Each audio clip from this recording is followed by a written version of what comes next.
In a populated city like Lagos, a common feature is the presence of homeless children. Children make up for 70 million people living in Nigeria. That is over half of the country's population, and about 13 million children live and survive on the streets. Having been abandoned to the streets, each one of them has had to grow up rather quickly into the ways of the world in order to take up for themselves those responsibilities on which their parents have turned their backs. For many of these children, thinking, talking, and indeed acting grown up is a necessary skill for survival in a ruthless world. In the state of Lagos, over 250,000 children seek refuge on the streets. Children migrate from different states across Nigeria to Lagos in search of greener pastures. Some promise a better life by either relatives or friends, many running away from dysfunctional homes where abuse is prevalent, and some simply carried away by what they see and hear. Promised a better life by a relative, Utibe Joshua from Cross River is one of many young people who migrated to Lagos. So I was like, okay, let me cool down. So when I got to Ojuelegba, I called him, are you at home? He said no. Say you don't come up for Ojuelegba now, you don't go other states to go work. So I asked him now, I want to take stay now, where should I stay now? Because the part where they drop me said now that bridge, I don't even know how I want to take start. Okay, the guy said, okay, man, wait for park like 2 weeks. He's coming back to pick me up. So I now waited at the park about 3 weeks, getting to 1 month. The guy never come back. Never they come again and say, how you take job? So I just decided as the man, I said, okay, man, I just shut down. I came to Lagos with 515 naira. That was the only money left to me. So okay, let me just try my best. So I started going to entering the street, hustling on my own, watching cars, doing things. For Afiz, his story was a little different. With no parental supervision, he migrated from Ibadan at the age of 15 due to pressure from his peers.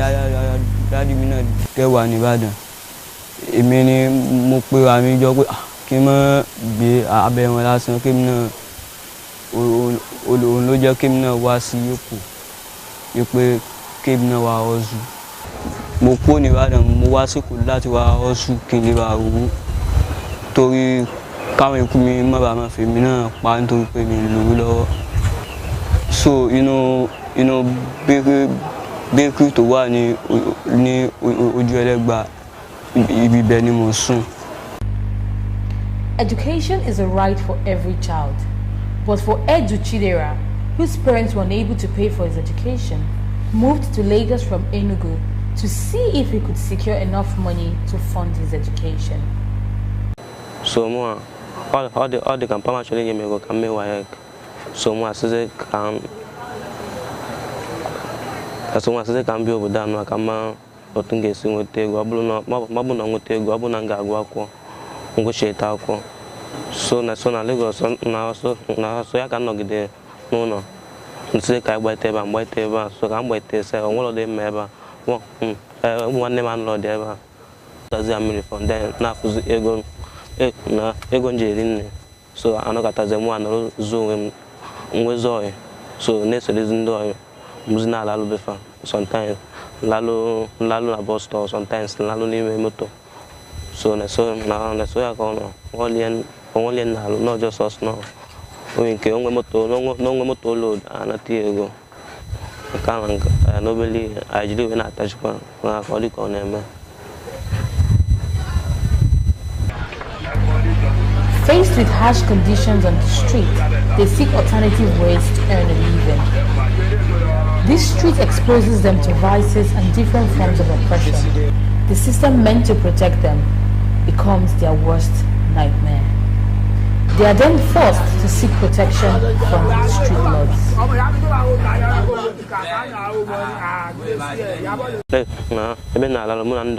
So anokata angujo isi.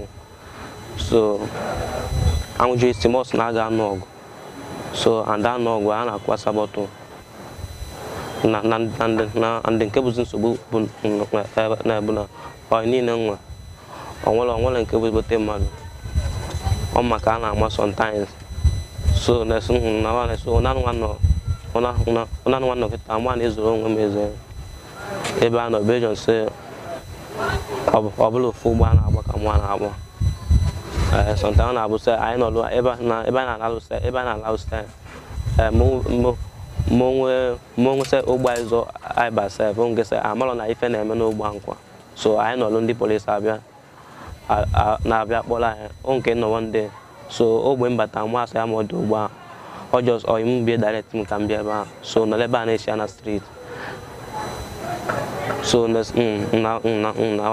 n'ebe a wee na-esi ya na street ndị ka abịa kpọrọ m ebe ahụ ndị polisi abịa kpọrọ m ebe ahụ nwere efe m efe anyị ji oju sef ebu ụzọ kpọrọ ebe ahụ so onwe ndị bụ ụzọ kpọrọ na oju elegbe ebe a sef so ka anyị nọzi ebe a na-echezi the guy ndị ka abịa kpọrọ amahụ sef onwego ndị akpọrọ ebe ndị ka abịa kpọrọ anyị gaa na sef anọ na sef nwere onye ma sef na-akpọrọ anyị so ụgwa ba na lawyer na ga prison n'ọtụtụ months anya maftakwa. When asked about the power dynamics on the street, Utibe had this to say. You see, as we just come go meet them, so you don't get any decision not to follow their way. You also give them small thing, go carry the one where you mean. Like how much? 500, that kind of thing. Like 500, if you want to wash motor now, if you give like, they will give you collect to 300, to buy 180 na your own, if you just pocket down to the hut. But hope is not lost, as there are organizations that cater to the needs of the children. Is that most of those children that are there, they run away from home. And some will even go back to their villages and their towns during Easter or Muslim holidays and recruit other children to come to Lagos. They tell them, come to Lagos, there's money in Lagos. Only for them to come and begin to live under the bridge or live at the motor park and turn to crime and all that. When we started work at Adeniji Adele, under the Adeniji Adele bridge, we discovered that they have peer leaders. Those children, those boys and girls will go out in the morning, either to carry load or to scavenge or to pickpocket or to commit crime. When they get back to under that bridge at night, whatever money they make will be collected from them by their peer leaders, who are always selling Indian hemp. They will now sell Indian hemp to those children to smoke. The remaining money they will collect and just give them a bit to go and eat. And there's a lot of sexual abuses going on there. You see the boys surrounding, you see the girls being raped openly, especially if they offended the peer leader or they offended any of the boys. You see them raping those girls openly. Most of the time, we take the girls to the hospital to test them for HIV or sexually transmitted diseases or for any harm. We counsel them. And when you ask them, okay, do you like this environment? Do you want to come? They say, oh, yes, mommy, we want to come. If only they can take us out of here. Many of them we brought here to rehabilitate them. After a week or so, they say, mommy, I feel like as if I'm in prison here. I cannot continue living here. If you do not allow me to go, I will climb the fence and run away. We try to placate them. Those who say they want to go to school, we put them in school. Those who say, oh, we want to learn trade, we put them where they can learn skills. But you find out that most of the time, they run away from the school. They also run away from where they are learning skills. And we go back to that under the bridge, you still find them there. They tell them, no, they are not free. They want to be free. So that sense of freedom, they enjoy so much, despite the hardship, despite the pain, in the rain, in the sun that they go through. They still prefer that sense of freedom. They want to be free. Most of them eat from refuse dump in hotels and eateries. They don't mind that. They still prefer that sense of freedom. They want to be free. Eventually, we'll take them back there. Speak to their peer leader to advise them.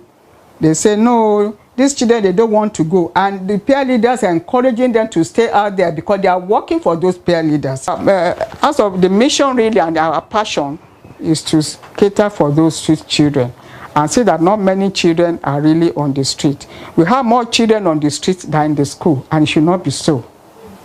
And these children are children who are brainwashed to turn to crime.